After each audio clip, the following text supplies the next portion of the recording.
until, when you start getting into 2008, which is when America crashed in general, right? Gotcha. And that's a given. Yeah, yeah. And after the pandemic, we had a little bit of an IT crash, Sure. but it wasn't impossible to get in. Mm-hmm. Okay. Now, fast forward, where are we right now is the market is now upticking. And how can I say this so confidently? Well, I can say this confidently because I was applying half-heartedly, Mm-hmm. and what that means is I did under 100 applications Okay. within the month. Out of the Oh, 100 applications in 1 month. In 1 month. Oh, wow, that's very few. That's nothing. Huh. That's literally nothing. So that's literally me doing applications whenever I'm bored or just whatever, Yeah. just to test the market. And you were doing quick, or you were doing like full? I was doing a mixture of both quick and full, but I'd Mhm. say 60% quick, 40% full actual Okay, majority applications. quick. Right. So, where am I trying to go with this? Okay, out of 100 applications, I got 3 interviews. Hmm. I was doing a lot more than 100 applications in the beginning of the year. Okay. And I got nothing. Zero, zilch. Mhm. So, 100 applications, I got 3 proper interviews. Mm-hmm. 2 interviews didn't go my way, which is Mhm. fine. The last interview, it went really well. I Uh-huh. got an interview on Wednesday. Yeah. I had my second round on Thursday. Hmm. I got a job offer by Friday. Oh, wow. Yeah. Okay. Keep in mind, I was not actively applying. I was not, really trying Right. to put myself out there like that as Yeah. I would be if I had no jobs. Got it. So, I'm not the only one, by the way. Mm-hmm. We just had 2 students of ours Yeah. also get jobs within the last month, within the month of October. Right. So that's 3 job placements in our circle. Mm-hmm. That is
that you have different policies between Republicans and Democrats, Sure.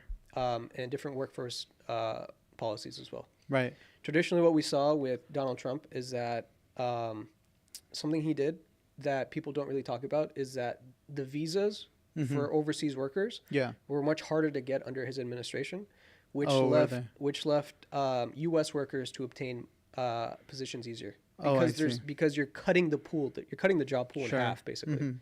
Yeah, yeah, yeah. while the number of jobs is still the same.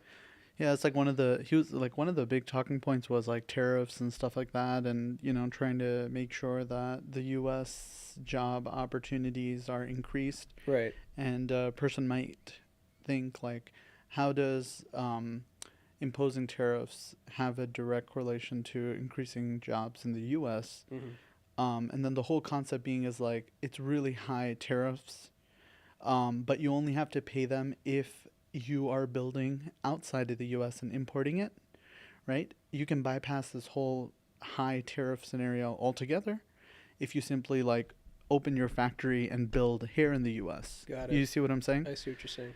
Yeah. So yeah, I mean, at the end of the day, obviously, like we're agnostic when it comes to politics. Right.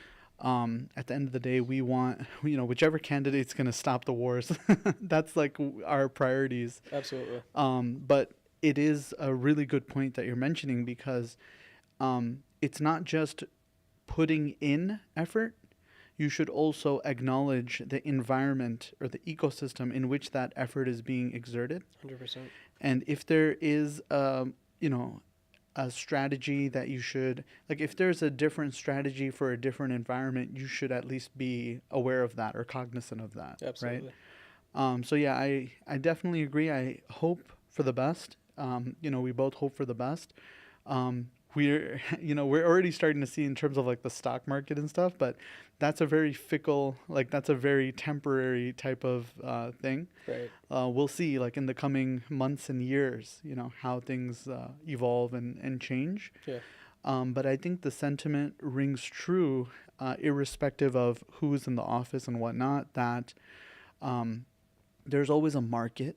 You just have to know where to look, Yep. right? And the beauty of a position like a product owner is that you are not confined to any specific industry Yep. because you have agile needs in every sector, even like in the education sector. It's a really big push for agile. 100%. Just the other day, literally yesterday, I was speaking to someone that mentioned, so they might be interested in joining our November cohort. Oh wow. That's the 22nd, right? It is. That the It is cohort the is starting. 22nd. Yep. Yeah, so they're probably most likely going to be joining the 22nd, but they were inquiring about their wife that, for them, I feel like the priority more so was job security and earning enough that they don't have to worry about the day-to-day Yes. type of issues, but they were inquiring regarding their wife. And for her, of course, job stability and all that stuff matters, but there's also like a fulfillment factor, like, wanting to have a level of fulfillment in the role that they're doing. Sure. So, and specifically, like they are inclined towards education. They have their degree in nice. education and Nice. whatnot. And I was just mentioning to them that, in this role as product owner, you'll find how many job opportunities we see that we come across from University of Arizona or Right. from different colleges and universities and whatnot. They're looking for a scrum master, they're looking for a product owner, Right. and whatnot, which is really interesting that you can pursue your passions through the Yeah. position of a product owner, right? Absolutely. So yeah, so that's something to keep in mind, that it's good to have your credentials or your certification in a position that is agnostic to industry, such that if you see that the tech sector is taking a huge hit, well, you can pivot to healthcare. Right. You can pivot to automotive. Automotive is huge for Agile, right? Right. Right. Insurance, there's so many different industries that, you can pivot to. Right. So that's definitely something that's kind of the silver lining. That look, politics matter in terms of enacting change, especially at the local level. Right. Especially at the local level, right? Like I feel like all the glitz and the glamour is definitely at the national level, obviously, where it feels like a reality TV show or something, right? Right. Right. But it's at the local level that you feel the changes the most. Right. But then with that being said, not to get too disheartened or not to get too excited, like that's one realm or one sphere of influence over your career. But there's also so many industries that anytime something happens, you can always kind of follow the back in the day we used to have, back in the days there's a lot of societies that were like nomadic societies, right? Like for example, on my way here, I was just listening to a podcast and they were talking about the Cherokee that are in Texas and how they were a nomadic society that didn't really settle in one place. They would follow the buffalo. Their whole life was surrounded by the buffalo. Nice. The buffalo was like the centerpiece of their life. And as the buffalo would migrate, so would they. Nice. They were just hunters. They would just hunt. They would just eat meat. They're on that carnivore diet. You know what I mean? But yeah, I mean, that is what it is, right? Following the prosperity, having the ability to have that level of agility to be able to move sector to sector, that's a big blessing. Yeah. It's a big blessing. Yeah. Whereas if you were to choose another type of profession where you're kind of, stuck in one specific industry, Right. well, you are in some sense kind of putting all your faith and eggs in one basket, right? Right. God forbid what happens if that industry becomes obsolete or something. I mean, you can say that about anything, but when it comes to your career, these are the types of things you want to think about, right? Like No, you want to absolutely. take these things into consideration. So Absolutely. So yeah, so Akbar, we have some major Yes, news. we have some awesome news for everyone here, and we'd love to share it. Nabil, do you want to let them know? Yeah, definitely. So, we have a commitment to excellence, obviously. Um, any of our alumni could attest to that. And we always encourage anyone that's interested to talk to our alumni. Because if you're going to talk to us, we put our blood, sweat, and tears Right, right, into, this product owner accelerator and whatnot. So, but if you speak to an alumni that put their money where their mouth is and actually went through it, they would give you like some really good, sincere advice. right. But with that being said, our alumni have always been our source of pride and legitimacy and whatnot. But it always helps to have like a credentialing body, right, Right, that right. can stand behind you and say, okay, these guys are legit.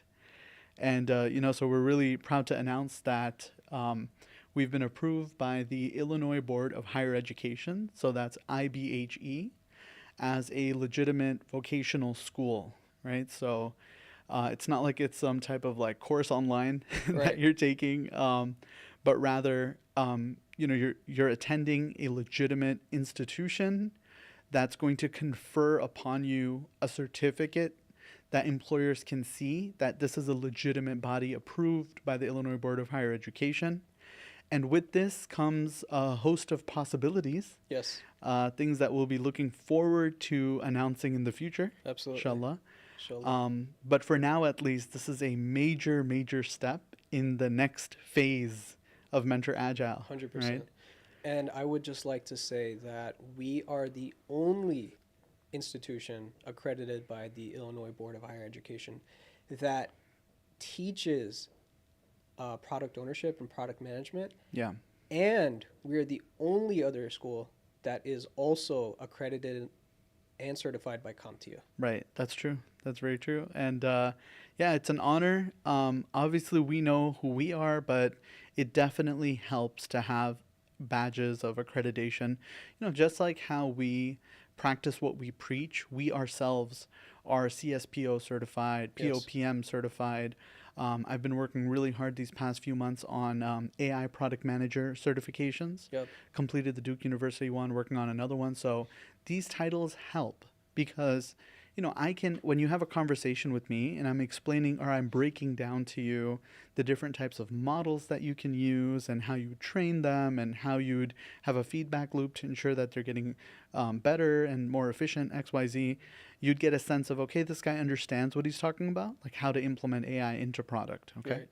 But people don't have the time or the opportunity to sit there for 20 minutes and have a conversation with you when they're looking on a resume, or they're making a snap decision and they have hundreds of things in front of them. Having those credentials kind of speak that language for, the individual. So just like that rings true at the individual level, which is why we're so big on our students, getting those accreditations, Mm-hmm. it also rings true at the institutional level.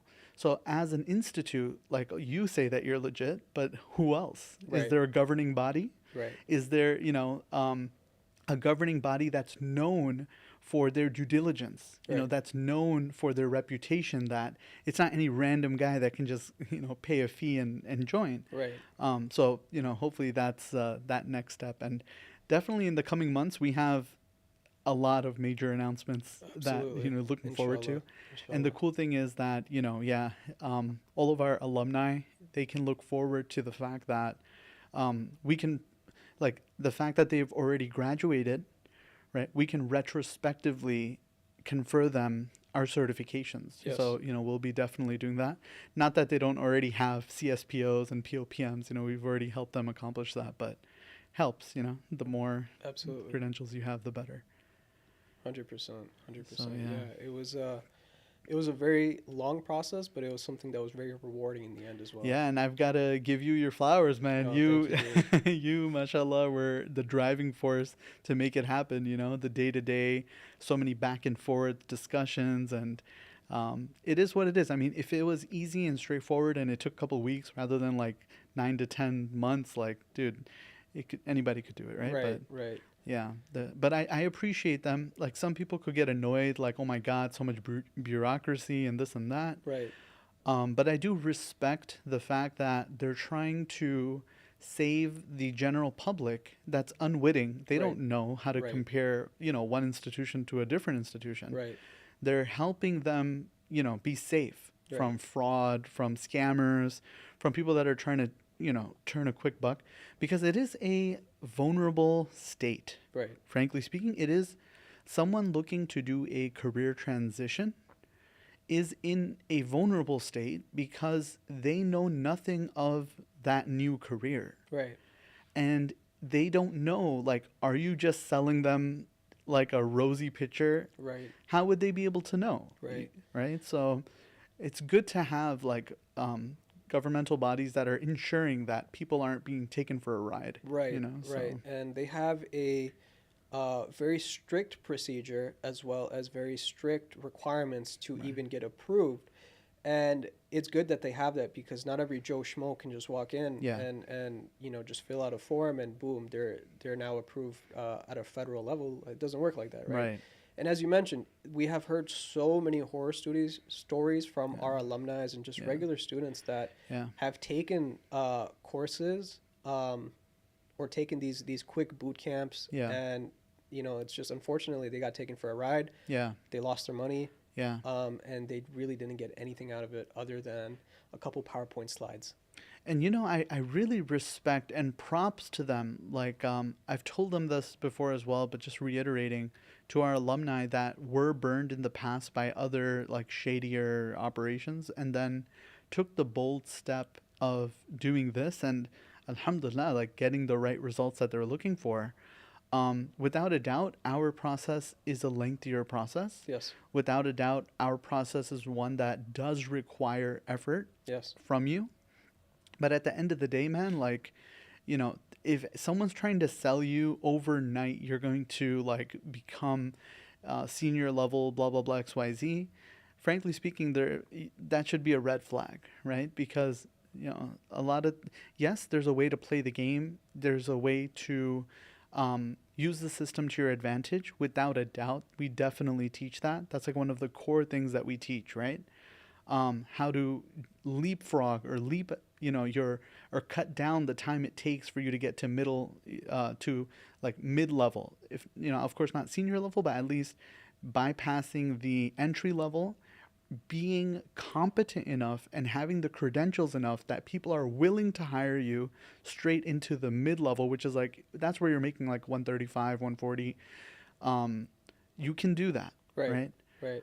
But, especially courses, I'm just letting the viewers know, frankly speaking, if there is like a course that's trying to pitch to you, someone that has never been in IT before, and that's the key, like if they've never been in IT before, that they'll turn you into an AI product owner or something like that. Right. That is a red flag. Absolutely. Right. That is a red flag, dude. Absolutely. Yeah. You need to get and it's a harder pill to swallow, but we're here to say it as it is, that you have to put in the time to get the credentials to be first a product manager, product owner. And then that's like a specialization you'd look to do as another step after that. Right. You get what I'm saying? And right.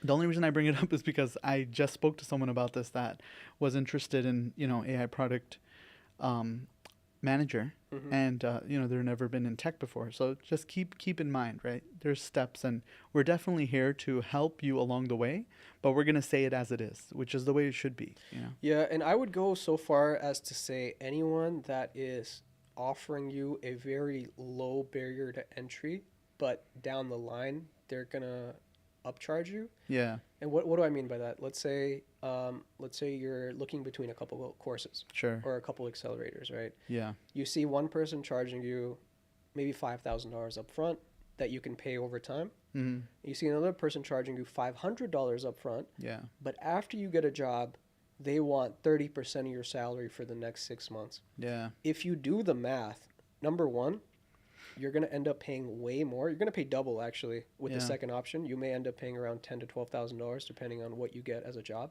Mm-hmm. And number two, that person is not going to care about your education. Yeah. They care about you getting a job, any job, Yeah. so that you can then pay them. Exactly. That yeah. is it. That is it. Yeah. You know how there are these like places that are called like what are they called? They're called like not pill mill, but it's like a certificate mill or like a diploma mill type of Mhm. thing, right? Where Mhm. it's just a shady operation that's just pumping out people for the sake of like numbers and whatnot. Mhm. And the game that's being played is it's a numbers game. So instead of like, you know, us focusing on every single student and them being our success story and whatnot, and you know the amount of effort that we put in, not just in helping them understand product ownership, but then get a job, and then not only get a job but keep that job. Right. So many questions that people have when they're in their first few weeks, we provide that level of assistance or coaching in the beginning of having a job, right? Right. Right. And the other model is let's just try to do as much volume as we can. And if even 10% of them hit, we make back our investment twofold or Right. fourfold. You get my point? Right. Right. Right. Yeah, but these are people's lives. you Yeah, know what I mean? they're not numbers at the end Yeah, of the they're day. not numbers. These are people's lives. Like, Right. These are actual people with families, hopes, and dreams. yeah. And someone may be listening and thinking, well, I'm getting a job at the end of the day. What does it matter? Well, what matters is yes, you're getting a job, but now you're owing someone a percentage of your paycheck for the next year.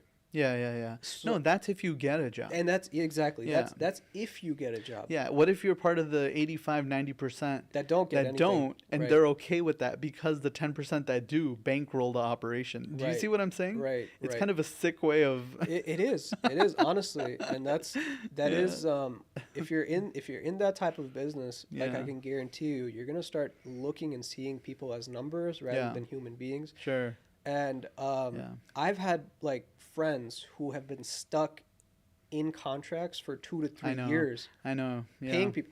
I've gone so far as Yeah. speaking on their behalf Yeah. with the person that owns that I got company you. because we're in the same I got industry, you. right? So it's like, dude, come on. Like, yeah, and I've cut him some slack. right. I've gone out of my way to speak to like those Yeah. people to try to get someone out of a year-long contract or Right. 3-year-long contract. Right. And I'm like, come on, man, this guy's been paying you for 2 years now. Like, That's enough. just cut please, him, bro. cut him off. That's enough. And they have gone so far as Yeah. to block that person Mm-hmm. from getting other job opportunities I got you. and keeping them on their W-2s. Yeah. I got And you. it gets really messed up. Yeah, no, that's right. So I guess, you know, we don't want to belabor the point. The main thing is, you know, anyone that does find themselves in a situation like that, our advice to them would be that please reconsider and reach out to us if we can help in any way. We'd help with that. Right. But at the end of the day, man, like hard work pays off, and people that have the right intentions, hopefully people can see through it, right? Like those are not the types of institutions that are getting IBHE accreditation, 100%.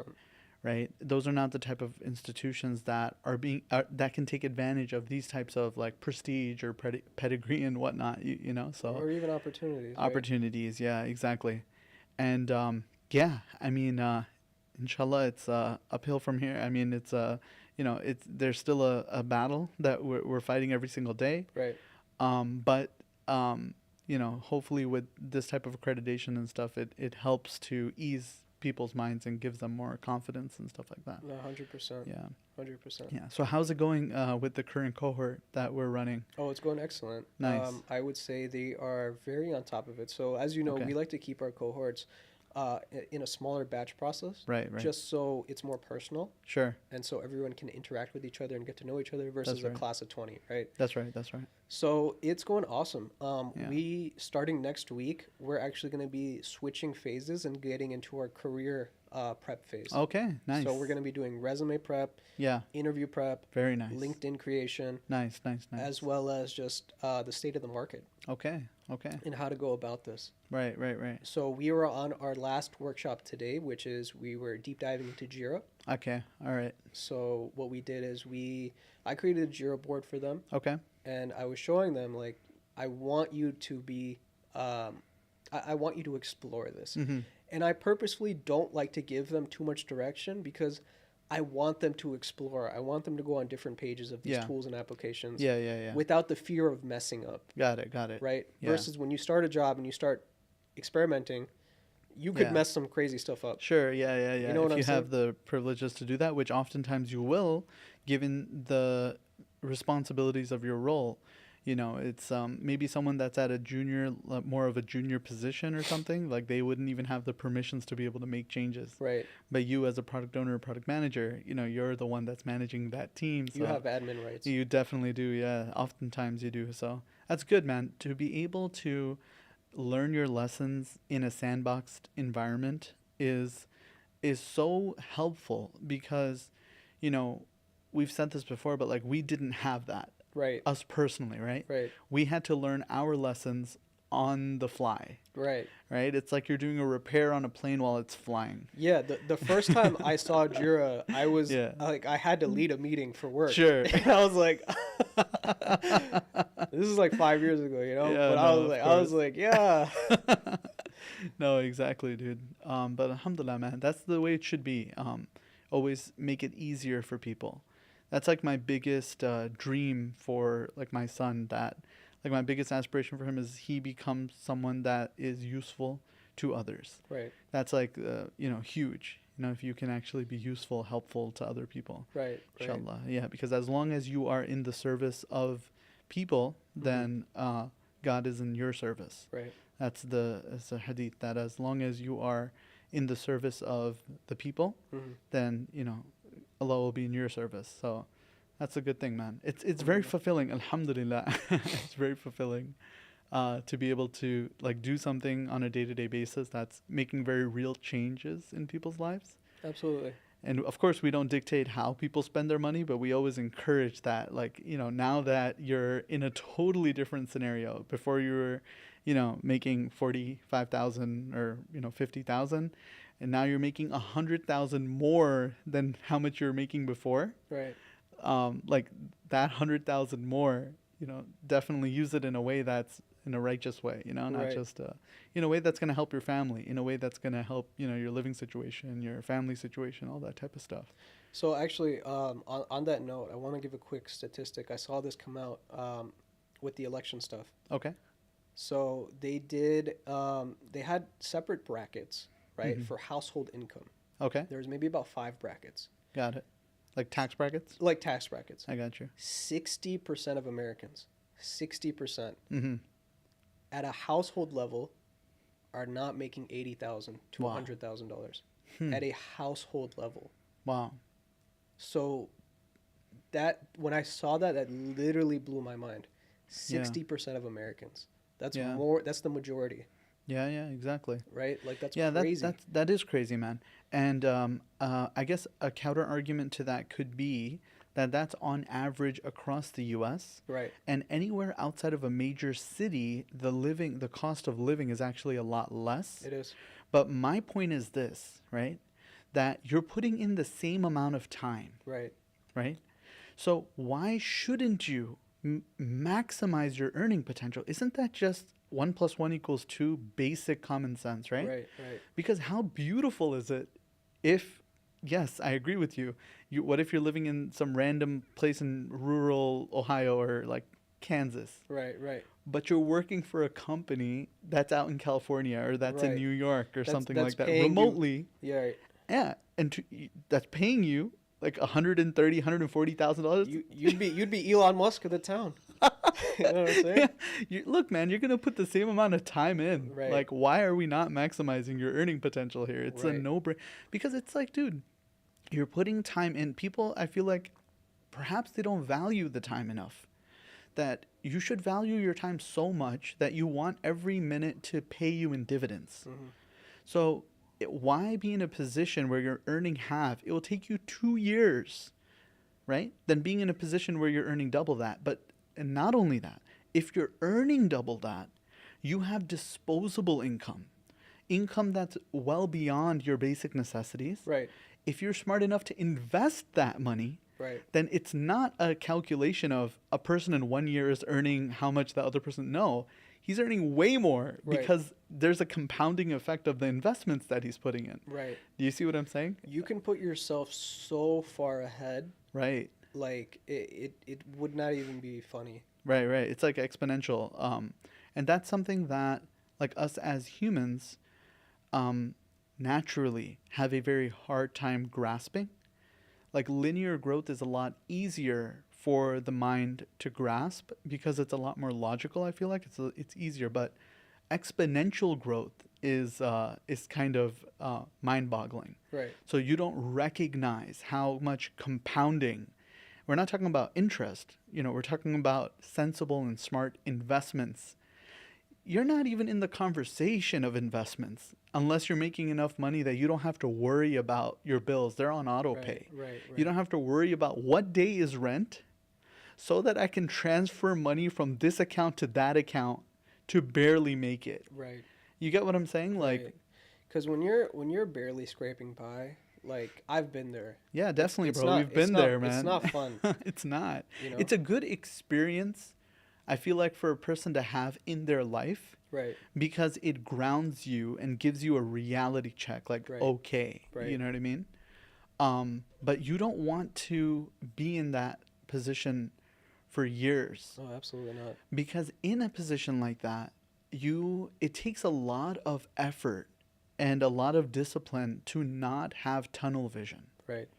Like when the chips are down, it feels like physically like things are caving in around you. 100%. And you start to develop this myopic like tunnel vision of, okay, I just got to get this. I just got to get through this. I just got to get through this. And like our hearts go out to people that are in that situation. We know what that feels like, right? Right.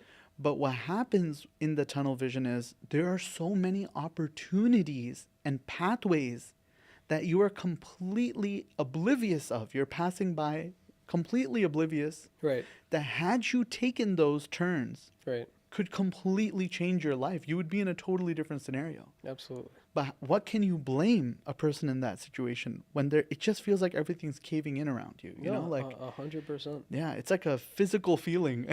Yeah, you know, no, like when you're financially constrained like that. Like you feel a pressure. Yeah, like physically you feel like I don't know if women feel it as much as men. I mean, I don't want to get into like that type of territory, but Right. as in general, I think it's safe to say men being as the providers, like there's like so many memes where it's like the guy is like up late night like thinking about finances and thinking about that, and the girl is just in la la land. Yeah. You know what I mean? Which is beautiful, man. Alhamdulillah. Like Alhamdulillah. if as a man you can be that provider for your wife and take on that stress so your kids and your wife don't have to, that's a beautiful thing, right? Right. But let's be real, right? That's one type of scenario, but how many scenarios that alhamdulillah we've been able to help single mothers, man, Right. they're holding it down. Right. They're holding it down, man.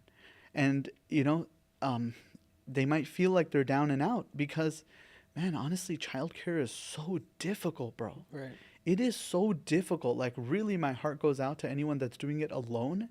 Man, subhanAllah, that's hard, bro. Yeah. That is a full-time job. Right. On top of that, having to have a job. Right. And when you're doing the job, you have to have the kids in childcare. Right. And the heart bleeds, bro. You want to be with your kid, but because of circumstances, they have to be in childcare. You get what I'm saying? Right. Like, dude, like, alhamdulillah, I'm so glad that, like, you were able to, like, educate and help people in scenarios like that because they deserve that help. And back in the day, dude, we had entire trusts that were literally set up to help such scenarios, to help out in these types of situations. Right. Now, we have to kind of pick each other up. Like we have to, and that's the thing, right? That we tell our students that, look, if you're making $100,000 more than you were before, Right. well, guess what, bro? There's causes out there that are very noble causes. Right.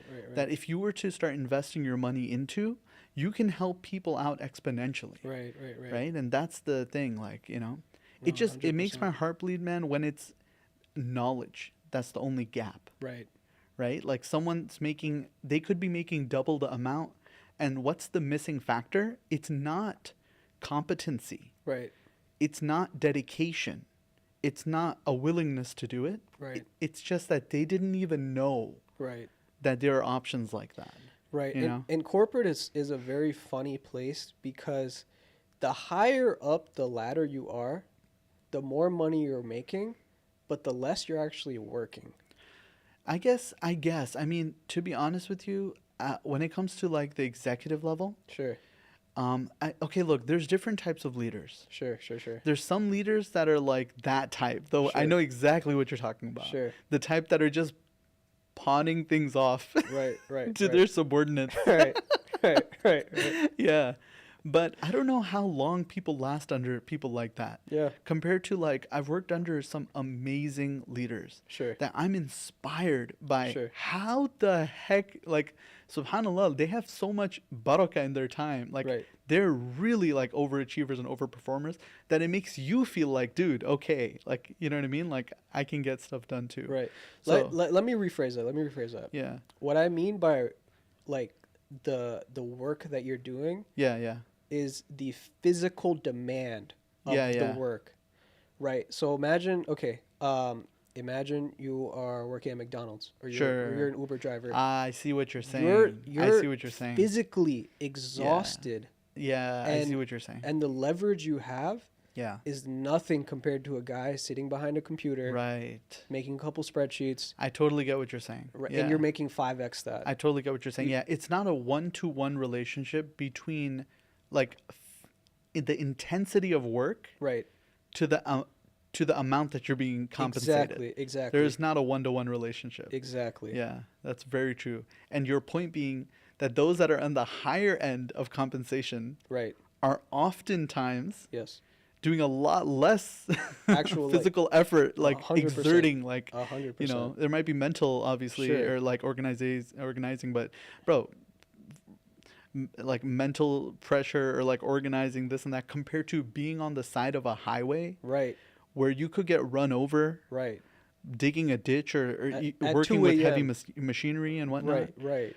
No, you're right, man. You see what I'm saying? Yeah, and that's the catch-22, bro, because those are such important positions that Right. we need that. Yeah. I mean, we don't have optimists yet that can like go ahead and like do all that work. We need people to do that. Right. But I think a good example is, you know, there comes a time Mm-hmm.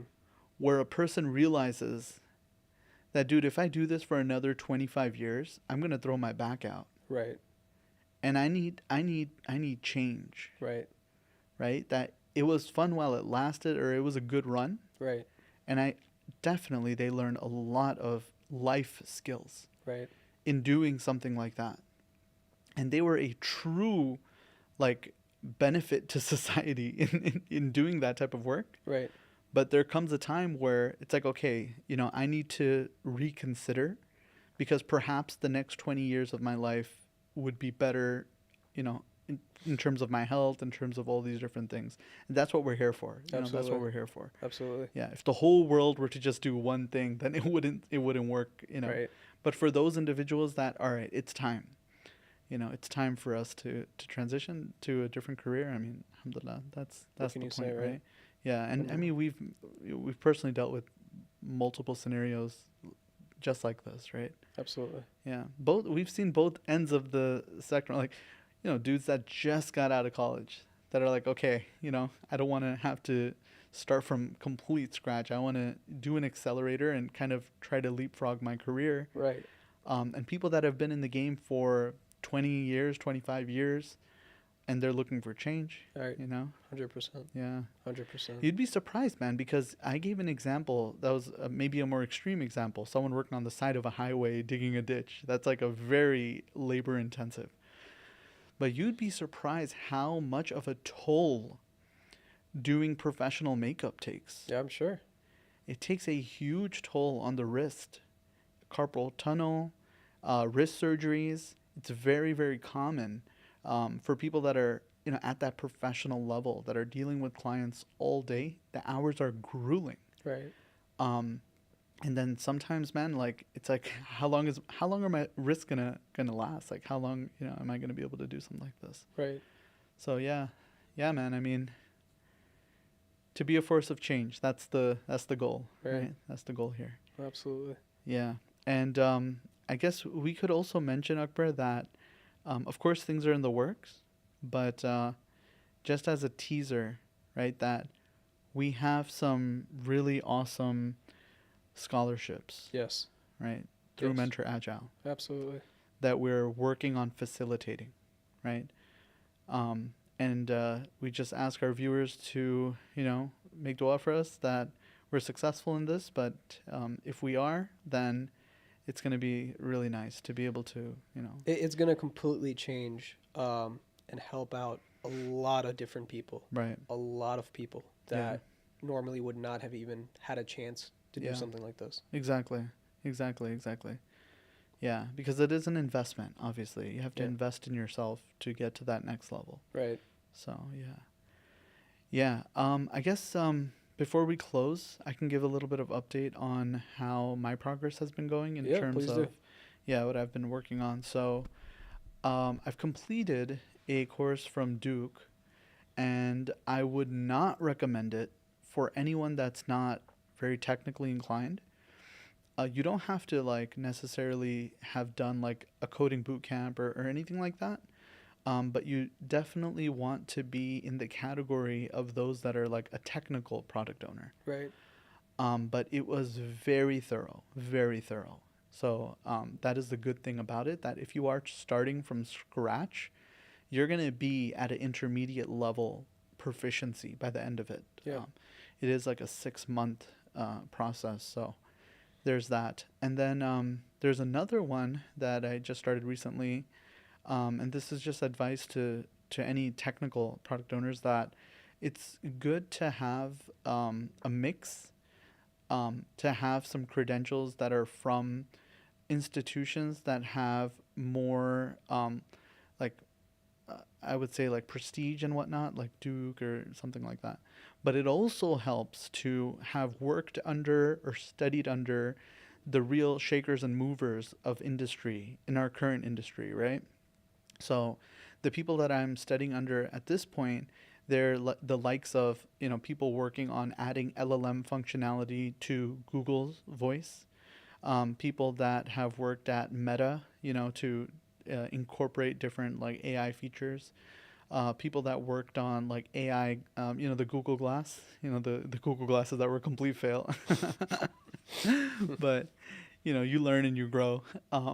But, these are people that have very real industry experience, because you don't just learn from the projects that are successful. You oftentimes learn even more from the projects that aren't. Because if you don't carry those lessons with you, because projects, you're going to be going project by project. It's not there's no one and done. It's not like you're doing a magnum opus, just one, your whole life is dedicated to just one thing, right? Right. So if you are iterating, it's those lessons that you carry with you that ensure that the next round or the next time around, you're able to do it more efficiently, more professionally, well thought out, all that type of stuff. So I'm really appreciating this aspect of the industry experience and whatnot. So we'll see how it goes. Nice. Keep people updated. But I just really recommend, if this does spark your interest, because AI product owner, at that point, you're making $300,000, Right. 250, 300, right? Right. That's on average. And then we already know the high end. The high end in Fang, they're making over 900K, right? Right. But if you are interested at that level and you do feel like you have some technical proficiency, then it's in your best interest to do the base course and get your base certifications as soon as possible. Right. Because it's a long journey ahead, folks. Right. Not that long. It's only how long? A year maybe? Right. After you get, 3 months to do our course, right? You get your CSPO or you get your POPM and whatnot. And then it'll take you maybe 6 to 8 months beyond that. Sure. Right? And then, of course, you want to have experience in the industry. So you would probably not do 6 to 8 months right after our course. That Right. wouldn't make any sense. Right. You would do our course, you'd get a job, you'd be earning 6 figures.